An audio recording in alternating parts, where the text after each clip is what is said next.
Hello and welcome back to the Inspiring Workplaces a series of events. It's the first one after summer. I'm Matthew Manners, CEO and founder of Inspiring Workplaces Group, if you don't know. And just a few bits of a few updates from us because we've been away since the summer series at the end of July. We've just announced our annual Inspiring Work Tech Award winners today. Some of the best work tech vendors that we think are out there, and they're all on the website. And if you wanted some help to speed your change along, then we would recommend you go look at them. So that's gone live today. Our Inspiring Leaders program has a deadline in a month's time. So that's the individual focused awards program that runs alongside the organizational one. Our Inspiring Workplaces Awards are open for 2026 with a deadline of February 25.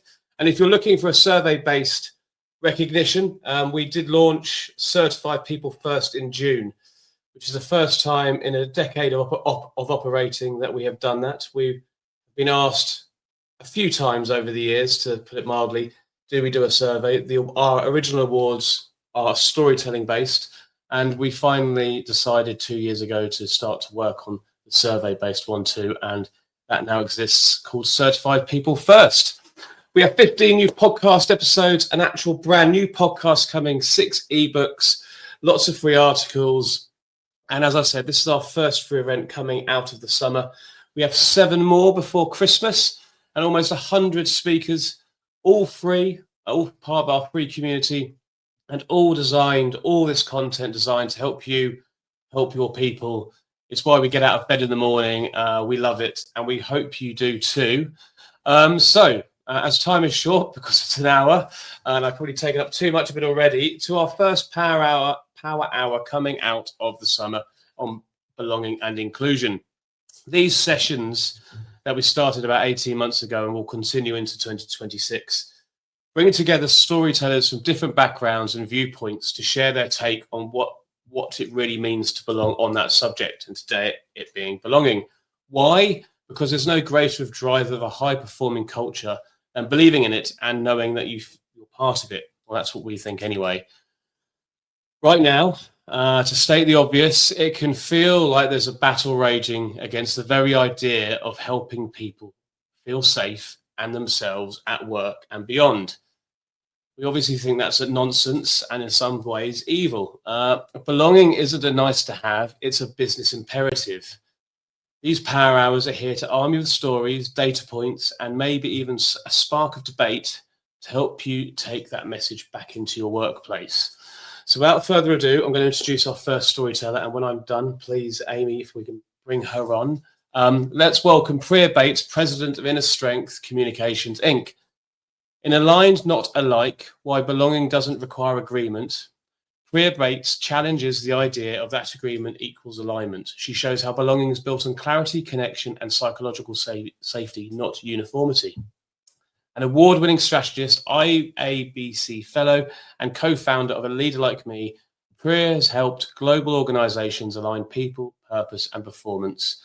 And she's an incredible human being, and we're delighted to welcome her back. I think it's been about 5 years since Priya's graced the stage at Inspiring Workplaces. So, hello, Priya.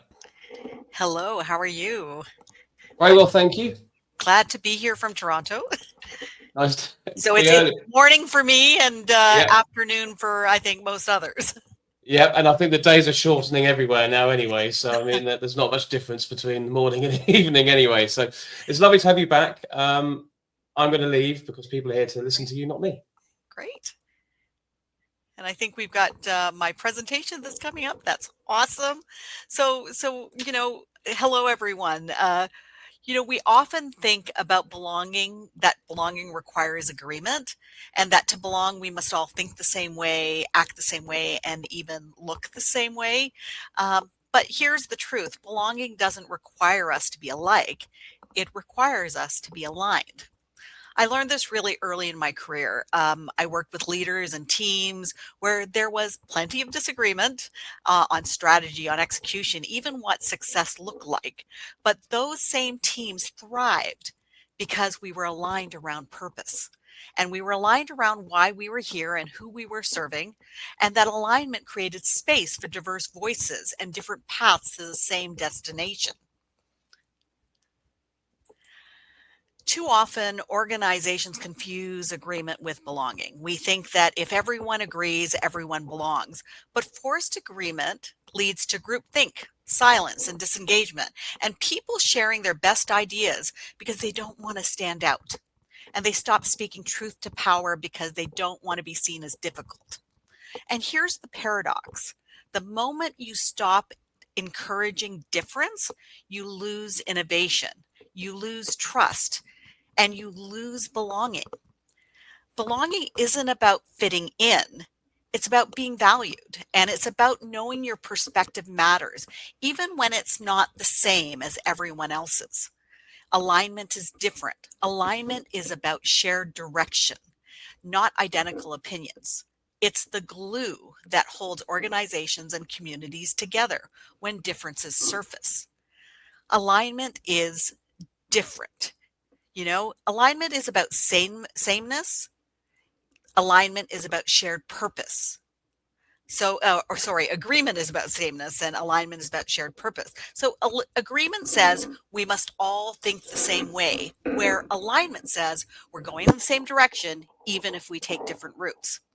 This is what helps people belong without being silenced. In fact, alignment is what creates space for different voices, experiences, and perspectives to thrive, because we don't need to agree on everything to be working towards something bigger together.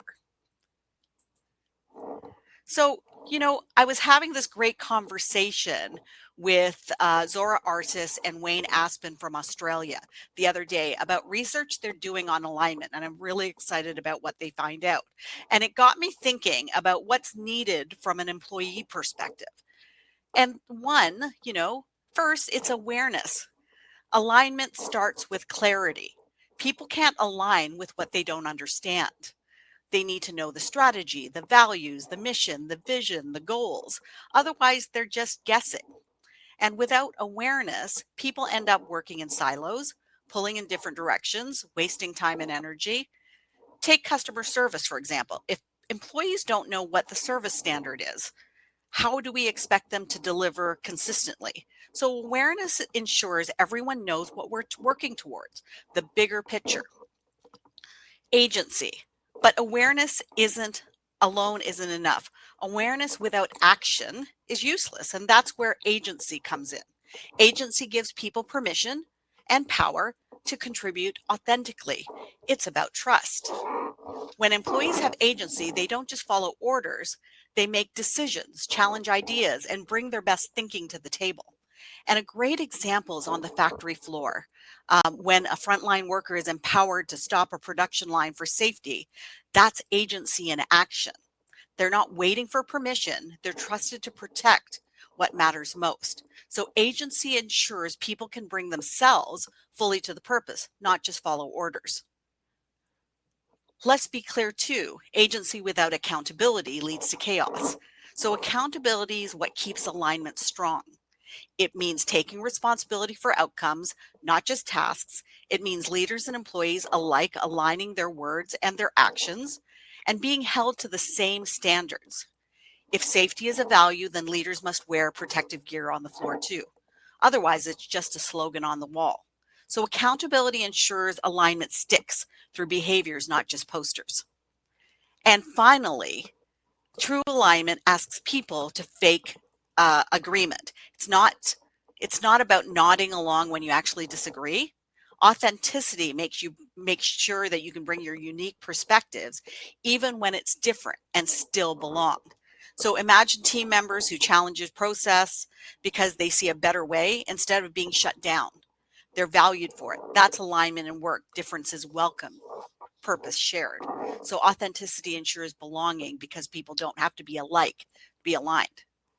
So here's, how do we create alignment? And for those of you who know me, I love alliteration and I love a good acronym. So these are memorable. So here's one to help us in our roles in driving the alignment conversation. A, anchor in purpose. Ground the conversation in why before jumping to the what. And there are questions you can ask. What's the bigger picture we're working towards? Why does this matter to us, our team, and our customers?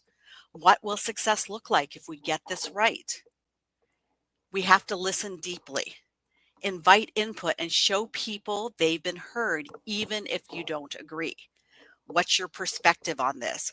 What feels most important to you about this issue? What are we not considering yet? What concerns do you have that we haven't addressed? We have to identify differences. Don't smooth over conflict. Name it so it doesn't turn toxic. Where do we see things differently? What assumptions might we be holding that aren't the same? Can you help me understand why you see it that way? There's a lot of questions. Ground in common goals.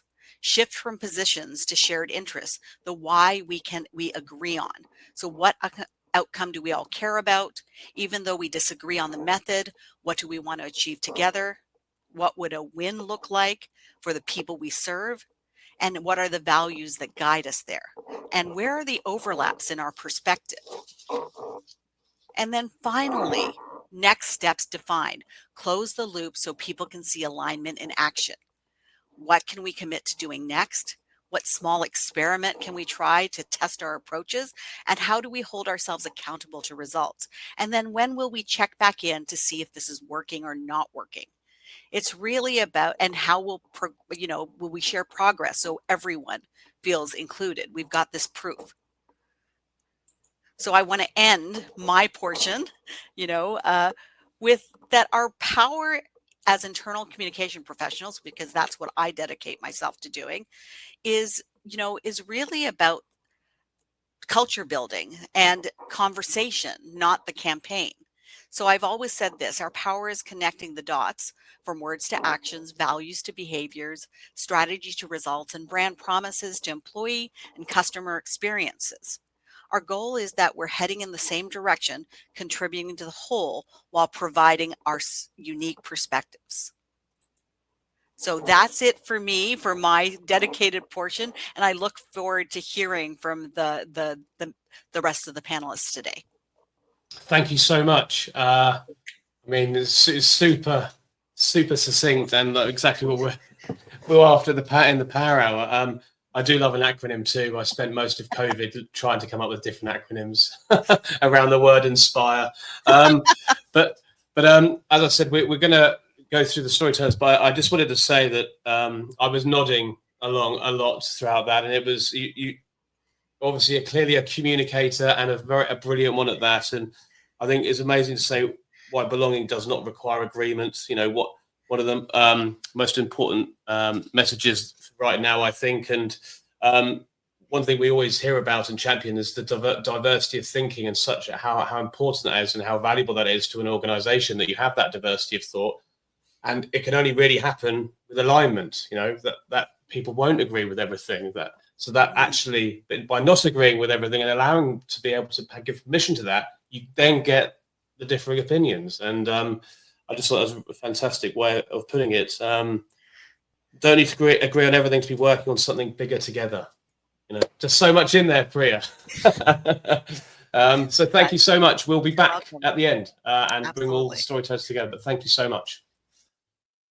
What a great start, and can't wait to go to our next storyteller.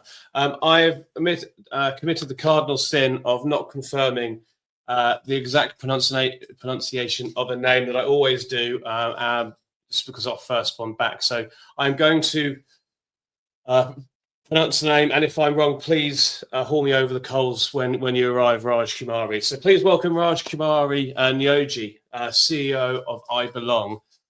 In Conflict as a Catalyst, workplace neuroscience expert Raj Kumari reveals how tension can be transformed into growth. By harnessing empathy, resilience, and emotional regulation, leaders can turn conflict into stronger teams and healthier cultures.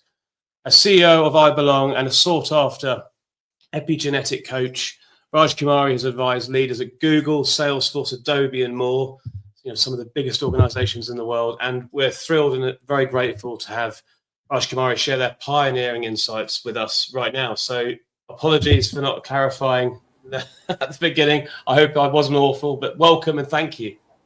It's such a pleasure to be here. Thank you so much, Matt. Priya, awesome job. Two books that immediately came to mind while listening to you was Patrick Lencioni's The Advantage. I'm sure, of course, you are familiar with that, around clarity, clarity, clarity. And then all those great questions that you shared with us at the end reminded me of Edgar Schein's Humble Inquiry. So thank you for that. And so talking about conflict, I would love to dive into, like, let's talk about some conflict and let's really explore how we can navigate conflict as an opportunity. So with that, let's go ahead and dive on in. If you haven't taken a breath today, my invitation for you is to find yourself a little bit here now and just breathe into the moment. So I'm going to go through my presentation and ask you some questions. For you, as these questions pop up, think of a word that really resonates in your heart, in your soul, in your spirit, that makes a company great. What is that for you?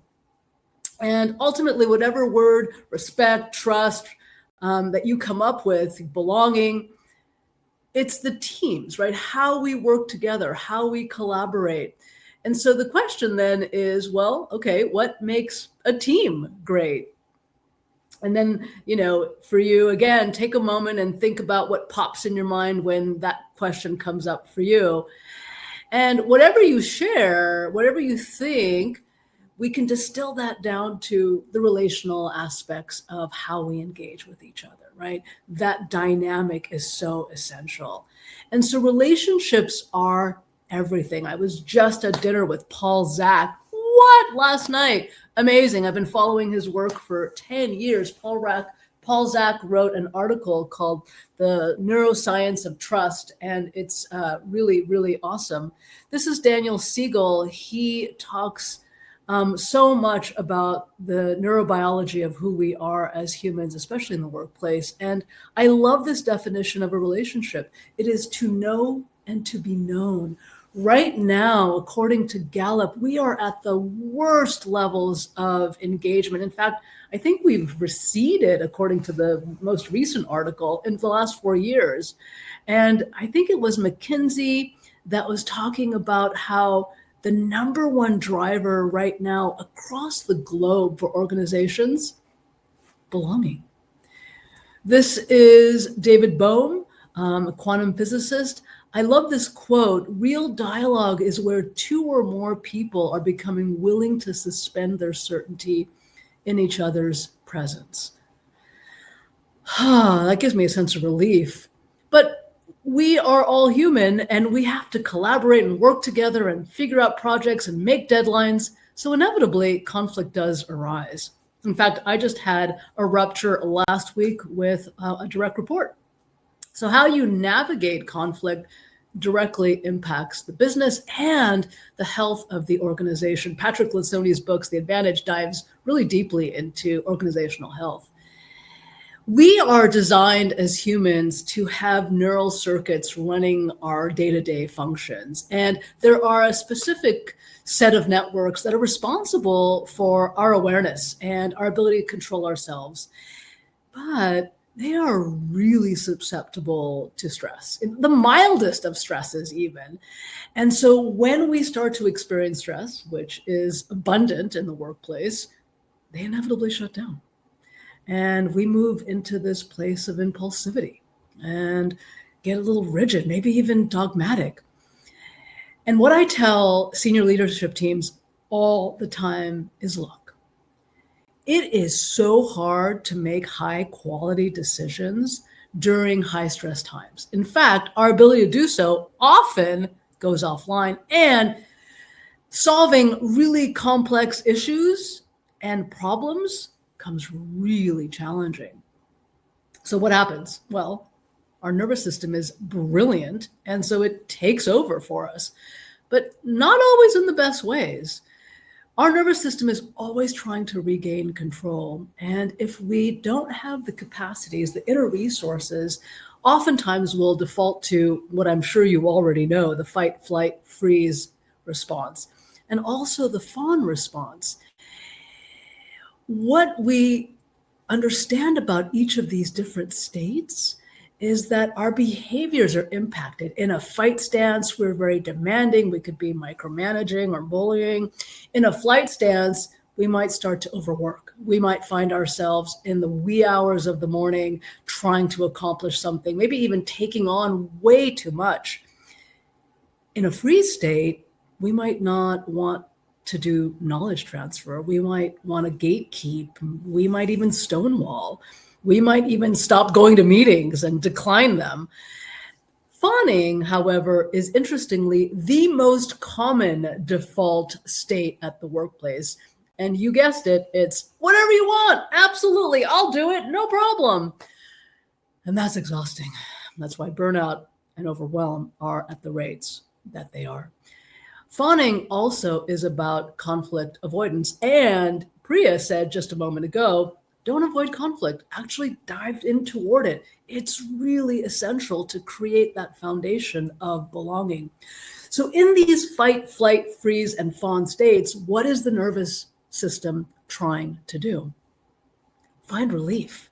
So rather than get upset at the way that you're showing up during conflict in one of those states, really take a moment and understand, oh, okay, so it's my nervous system trying to actually get me to breathe, because it is. These are all attempts to control the situation, but really your nervous system and your internal landscape. But here's the thing. They prevent collaboration, and most importantly, they inhibit communication. And so the question that I'm asking all of us at the moment here is, what if we began to really see conflict as an opportunity? An opportunity to strengthen connections with those around us, especially those we don't want to be around. And the answer is absolutely. It takes some effort, but we can do it. If we really want to interrupt that fight, flight, freeze, and fawn state, what we need is fostering. We need to figure out how to foster connection. And doing so allows us to really understand where conflict is coming from. Some data here, unresolved conflict, wow. It is super intense. This is from McKinsey a while ago now, but I still love it because globally, 73% of people want to actually leave their jobs in the next 3 to 6 months because toxic workplace behavior is so rampant. And it is excessively costly. This is the global cost. I'm in the Bay Area, in San Francisco, in California. And in the United States, we take a third of that cost. Gallup came out with new numbers just this year. We are at almost $9 trillion in disengaged workforces globally. I don't even have words for that one. And so, of course, the cost of this disengagement, whatever the cost is high, and it impacts everything. There is also more data that shows that belonging right now globally is the number one driver for engagement. And, I talk about belonging all day long. It's what I do. So how do we actually get from conflict to catalyst? What's that through line? Well, we need to ask the question that we didn't ask, which is what actually makes a relationship great, right? So you have your own definition of that. You've had your own past experiences. Excuse me. What actually makes a relationship great is this, your right hemisphere.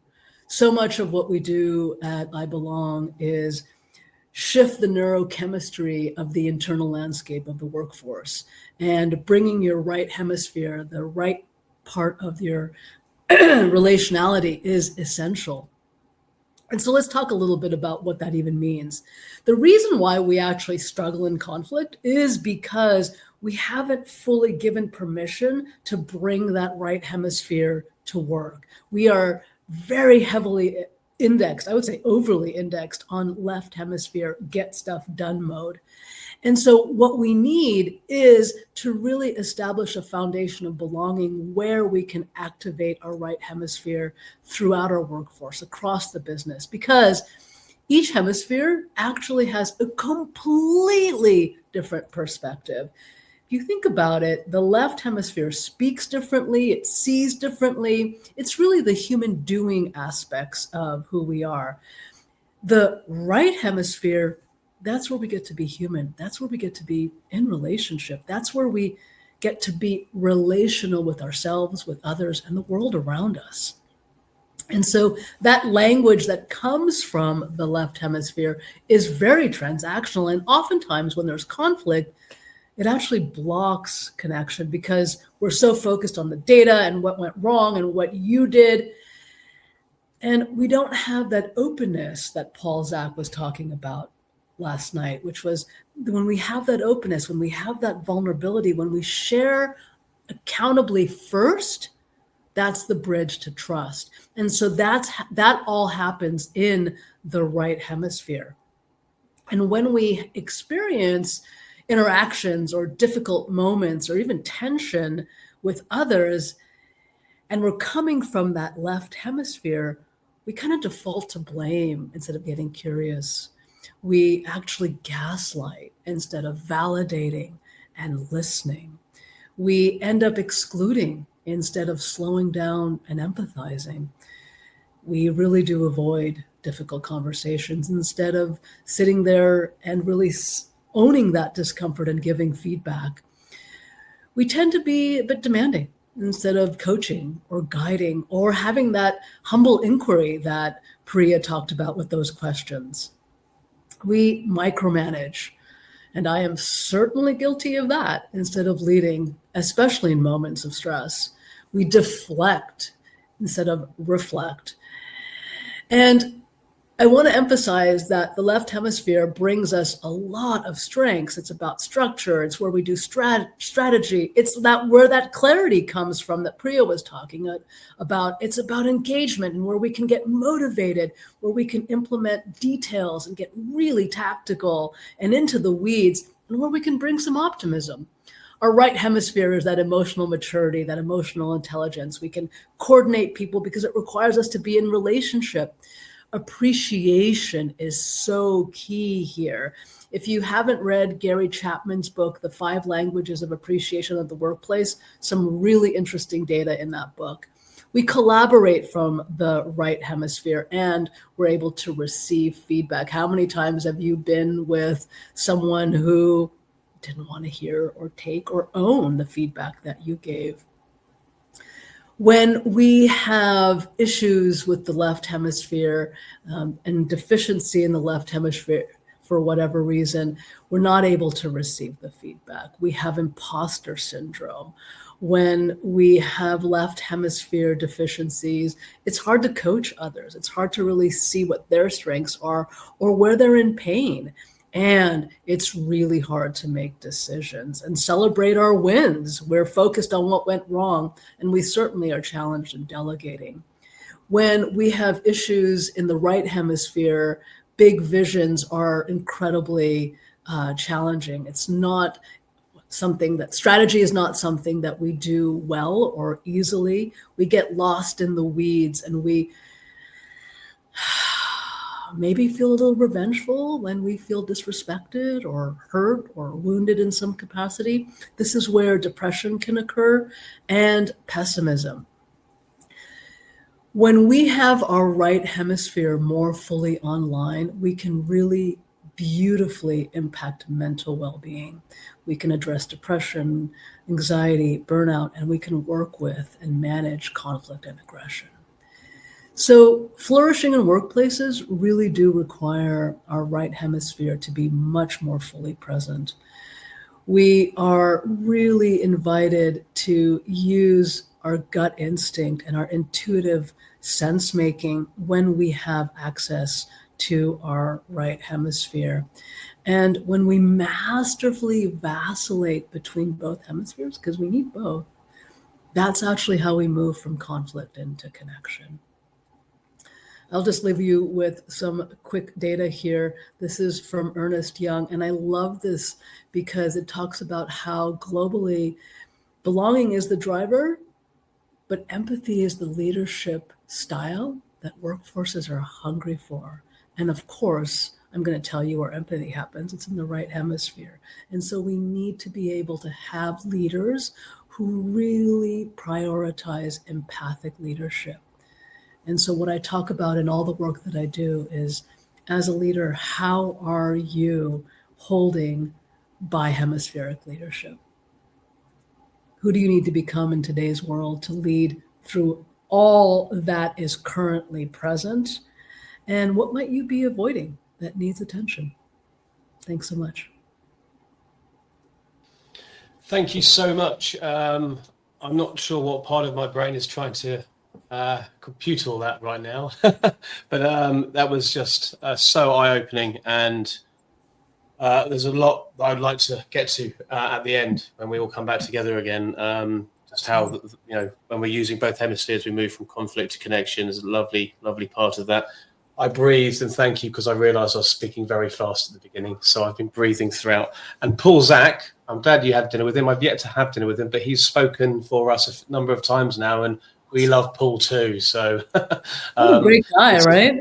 It's a small world, isn't it? Yeah. So, and an iconic article, in the HBR that he wrote. So, but no, thank you so much to digest there, and we'll come back once we've finished all our storytellers. So, thank you.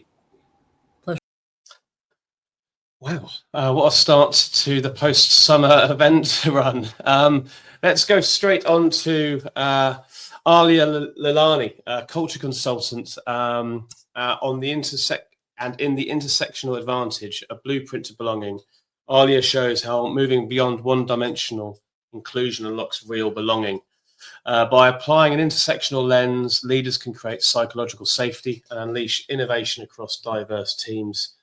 And Inspiring Workplaces, a winner, judge, and repeat speaker for us. Alia has supported organisations like News UK, News Corp down in Australia, in building cultures where people thrive. And we're so excited to welcome her back.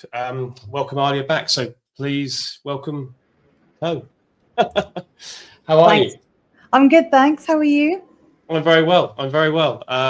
Been loving seeing all the updates on what you're doing with business and just different parts of your profession now. So, but we'll talk about that offline probably. So, Absolutely, with some wine in hand. I didn't realise. It's funny you say that. I've had a stint off 12 months now, no drinking. So amazing. Yeah, well done.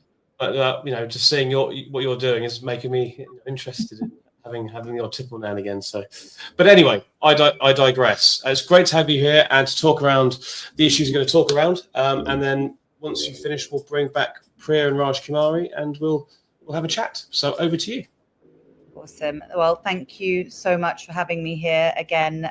Really grateful to be here and talk about belonging. Belonging. We have heard this word. I probably can't even count how many times we've said it today, but what does belonging even mean?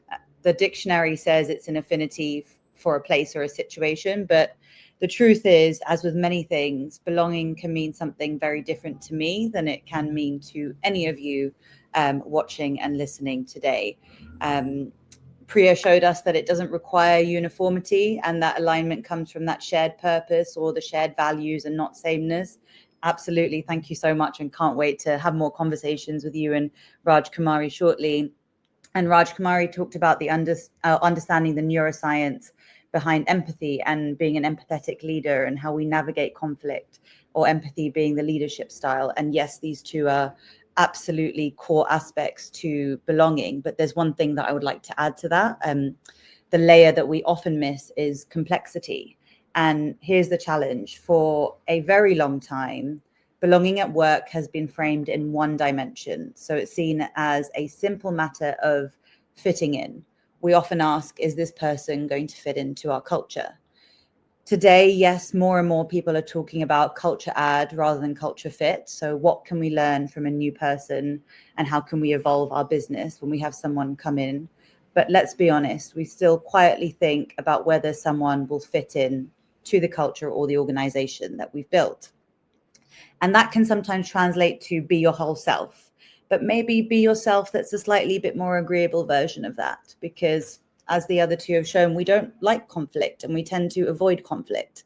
And I'm sure that we've all heard this phrase, bring your whole self to work. It shows up in our engagement surveys. It shows up in leadership messages, in job adverts, on LinkedIn. But in practice, it can often get reduced to characteristics by being a woman, by being Indian, by being queer, by being a parent. But as we all know, workplaces are far more complex than that. People don't exist in neat little boxes. Yet when organizations sometimes focus on belonging, that's often how it's treated, one box at a time, belonging for one of these characteristics. And that's where the risk often lies, is reducing people to labels instead of recognizing them in their full lived reality. And this is where intersectionality comes in. And as Matt and Amy know, it's one that I talk about often with inspiring workplaces. But intersectionality is a term that was coined in the late 1980s by legal scholar Kimberlé Crenshaw. She noticed that the law treated people's identities, such as race and gender, as separate things, but in reality, they overlap. And it's in that overlap that people experience both belonging and exclusion. So she uses a traffic analogy. Imagine you have cars coming from all different directions into one intersection. A collision can happen from any side, or it can happen from multiple sides at once. And the cars are our identities. The intersection is our lived experience. You cannot separate the collisions. And that's really what intersectionality is. It's recognizing that belonging is not about one single characteristic, but about how all of them intersect to shape someone's reality. So for me, I am not just a woman. I am not just in my mid-30s. I am not just British Indian. I am not just from an East African culture or a Muslim family. I'm not just bisexual or in a same-sex relationship. I'm not just someone currently about to embark on fertility treatment. I am all of these things, but I'm also not just all of these things. And I cannot separate myself into neat segments. And sometimes these parts of me collide, right? And for everybody, that will be something slightly different. And that can change on a daily, weekly, monthly basis. So 2 years ago, for me, it was my East African Indian family learning to accept my female partner, two parts of my identity that were intersecting in a way that caused these unique challenges for me. And now as I'm planning our wedding, it's balancing cultural expectations of that whilst also looking after my mental health in line with my own personal values is the current intersection. But these collisions aren't theoretical. They shape how I show up every day at work, at home, and beyond that. And it's why a one-dimensional approach to belonging does not work anymore. And we need a multi-dimensional map. And this is where we can flip it. So by taking intersectionality and turning it into an intersectional advantage. So how do we do that? I call it the intersectional advantage because it's where three elements overlap. To build true belonging, leaders, in my opinion, need to master this. And one thing that has been mentioned already by my previous speakers, but is the empathetic leadership, not just feeling for people, but really listening to understand or try to understand what they are going through and building that psychological safety and doing that in or with an intersectional lens. So understanding the complexities of a person's identity and making space for it, because here is the hard truth. We are all individual people and each one of us has a very different and unique journey. And true belonging starts with empathy, and the kind of empathy that says, I see you, not just in one of your boxes, but in the full complexity of your lived experience. The second is values-based leadership. So, we see values as a compass for organizations in how we get things done, how we achieve our mission, how we get to our vision. But we need to use values as not slogans on the wall, but really as that compass for our decisions. And as Priya said, for our behaviors. Particularly when you're working in an organization, that shared purpose that you're working towards, and especially when things get really difficult or messy. I've heard it from both of you already, but with diversity brings difference. With difference comes disagreement. That happens. But if we know what our values are and how we live them, we can know how to navigate those differences and to do it with empathy. And we know how to create that sense of belonging, especially in those tough moments. And that's what helps us feel like we can be at that company for a longer time and really navigate the complexities that we might have.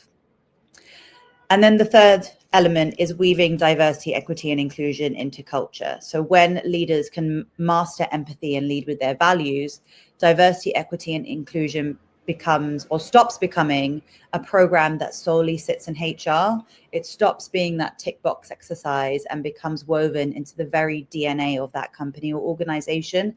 And it is in everything from hiring to retention to leadership to decision making. And we only get true belonging when diversity, equity, and inclusion isn't just something that we do, but it really is something that shapes how we show up every single day.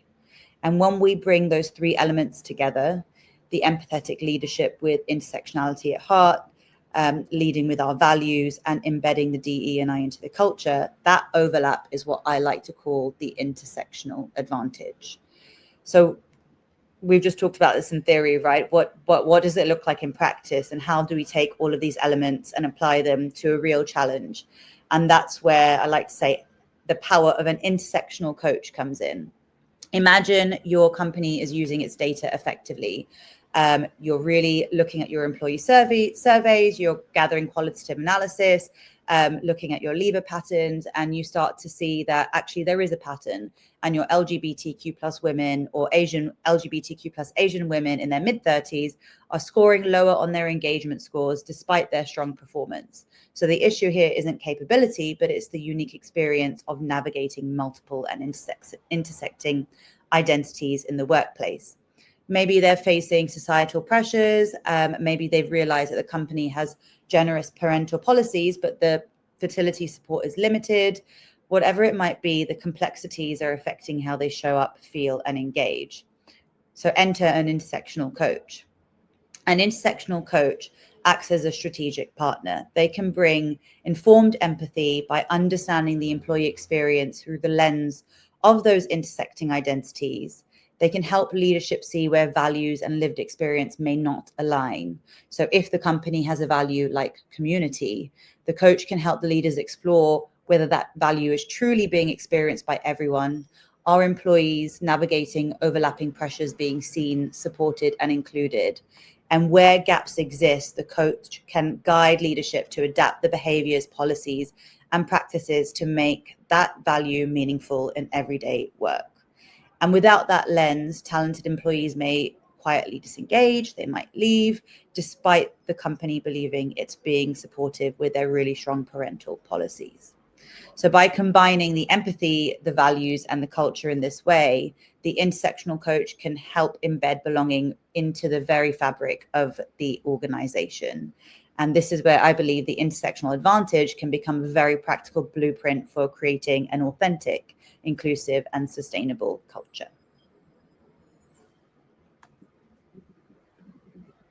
Oh. Hello, thank you very much. Just scribbling whilst you were talking. There's so much to digest there. Thank you. I think for me there is a level of complexity that I'd love to get my head around. So why don't how would you, if you were talking to me who sees a level of complexity, and we'll bring everybody else back in 1 second, how would you break it down to help me understand how I could bring this into my organization? Do you mean by understanding the complexities of people? Yeah. Yeah. I mean, go on. No. That in itself is so complex, right? But yeah. What we have to take people as they are as individuals rather than putting them into boxes, and understand that there are so many different elements that come into place or shape that unique experience. We've talked about this before when companies might have an initiative that's solely focused on women. And then when you look at that initiative layered over into your engagement survey data or your exit survey data, you might see that your women are really engaged, and that's great. But then when you look at maybe your Black female population, they're really disengaged. And then you look at your Black population and actually they're really engaged. So understanding the two layers of the complexities coming together really gives a unique insight. Yeah. Unfortunately, I don't think there's an easy answer to it for companies, but it's really being mindful of the intersectionalities to understand that there are complex and unique challenges that people will face. And only by starting to understand and look at diversity, equity, and inclusion and belonging from that intersectional perspective can we take a step further in understanding their unique experiences. Thank you so much. Is it possible to bring back Priya and Raj Kumari as well, please? Do you have anything to add to that question before I ask another one?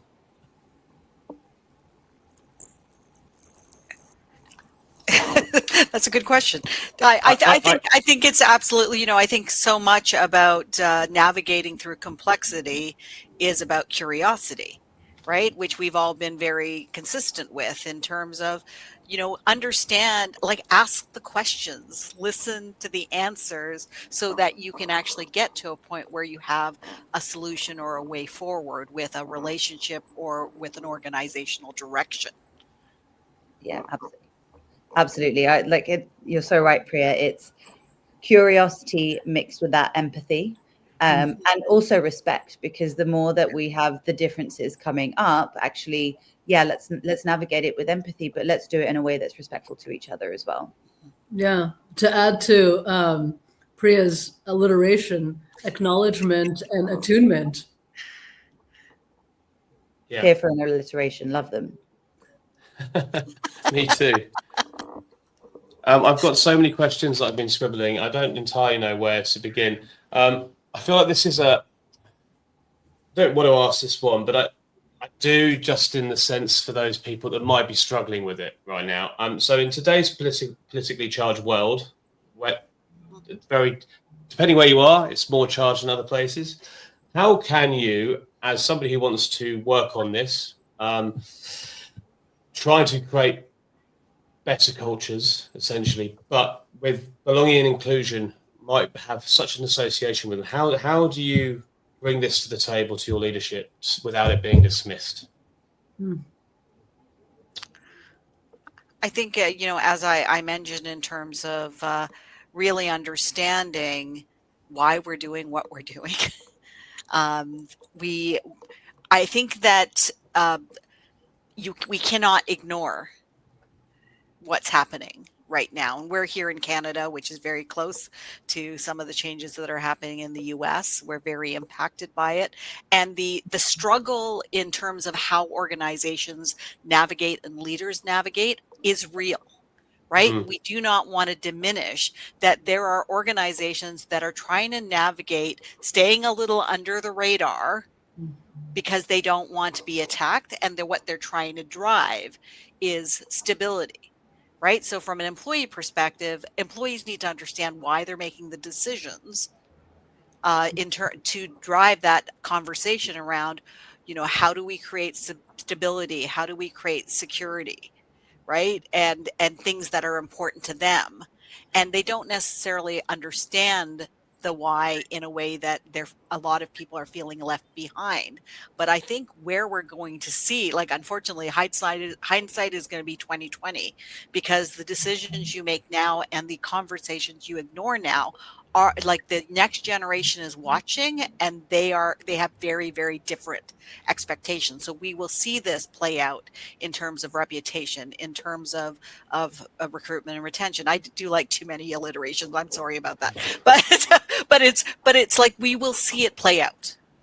And the question for me is making sure you know where you're going, who you are as an organization, so that you can actually make the right decisions and have honest conversations. You're not having them out in the open, but you should be having them with your teams and your people, and listening and answering questions.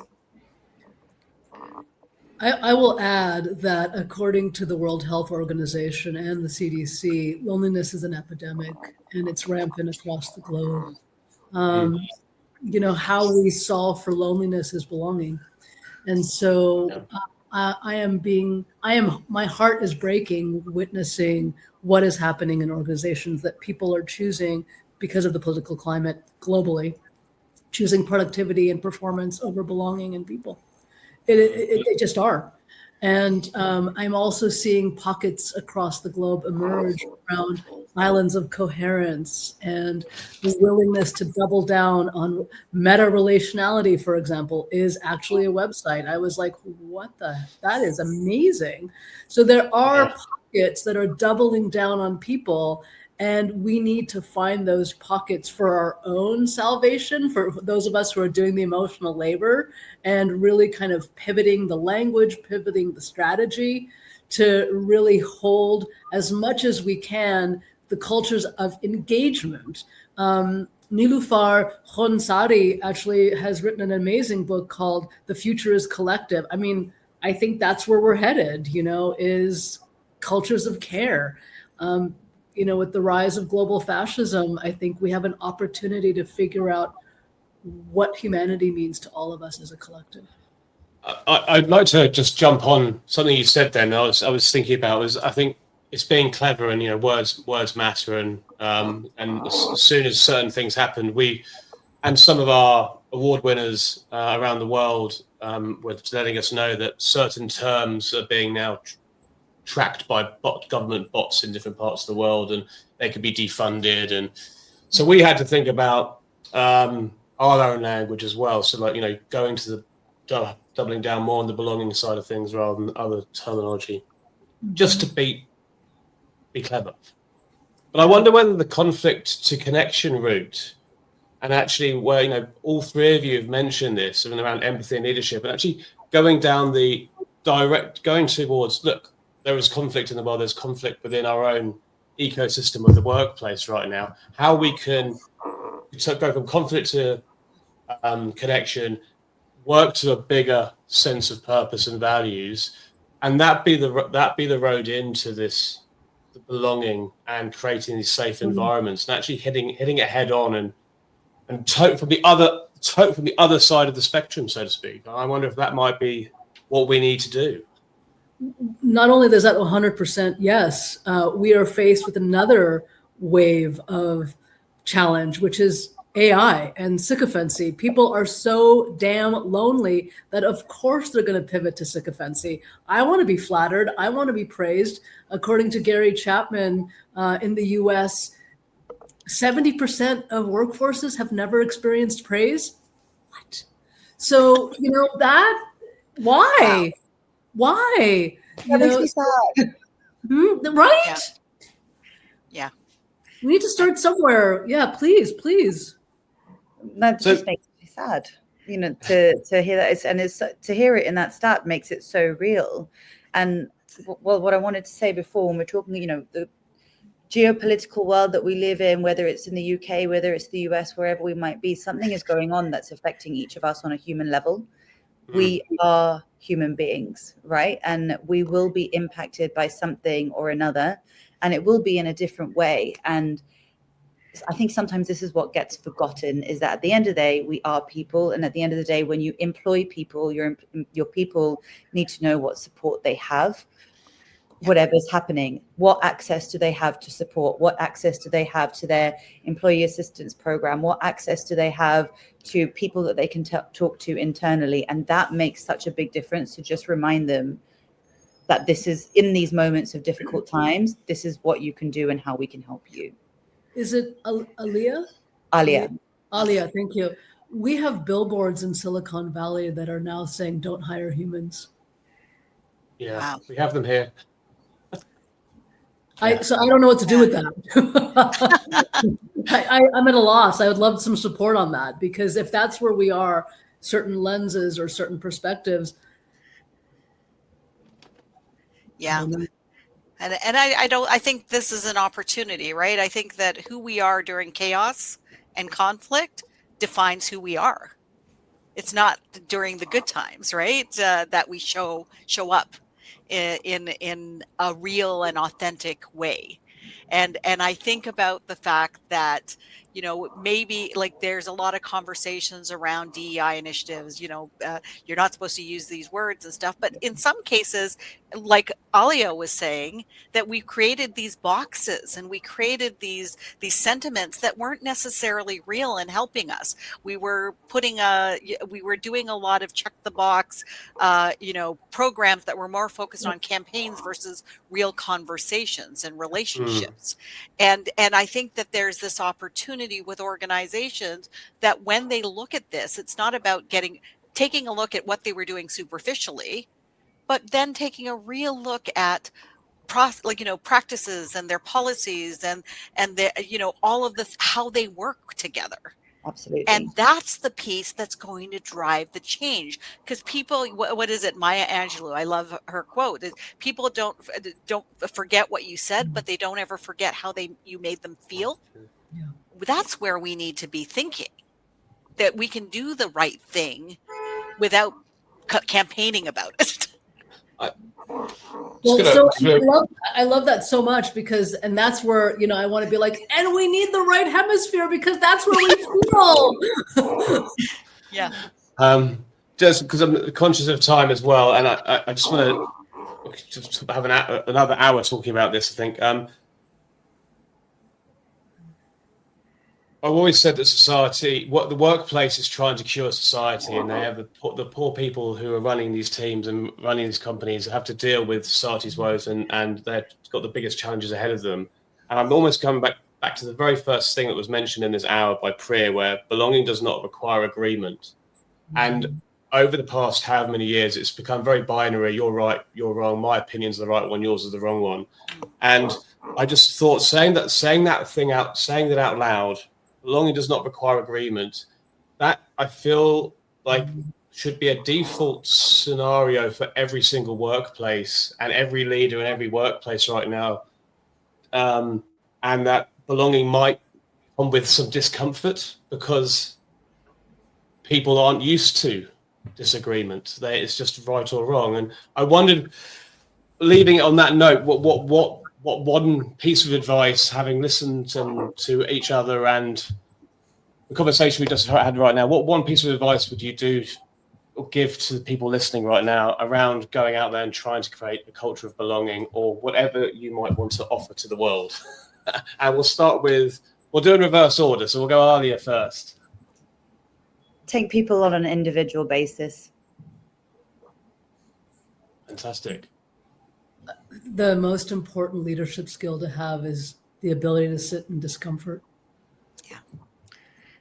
And I'd say the same thing, Rajkumari, that we think about our comfort zone, but the comfort zone is where we stay exactly the same. We think, I think at the end of it, there's the distress zone, which is danger, right? We're worried about our safety or security. But in the middle is that discomfort you talked about, Matt. And the discomfort is where we grow. Yeah. The discomfort is where we develop. Discomfort is where we see innovation. Right. So let's lean into the discomfort and not see it as a bad thing. Let's actually see it as an opportunity for our own growth and the growth of our organizations. Fantastic. I think that's a wonderful place to finish. And all I have to say is thank you very much. And I don't care if past storytellers listen to this. This is by far and away our best power hour we've had since starting them 18 months ago. We've set a very high bar today, so I really, really do appreciate it. So thank you very much. And hope you have a brilliant rest of the day. And I will personally be in contact to say thank you. So thank you. Thank you for inspiring me today, everyone. Thank you all. Bye.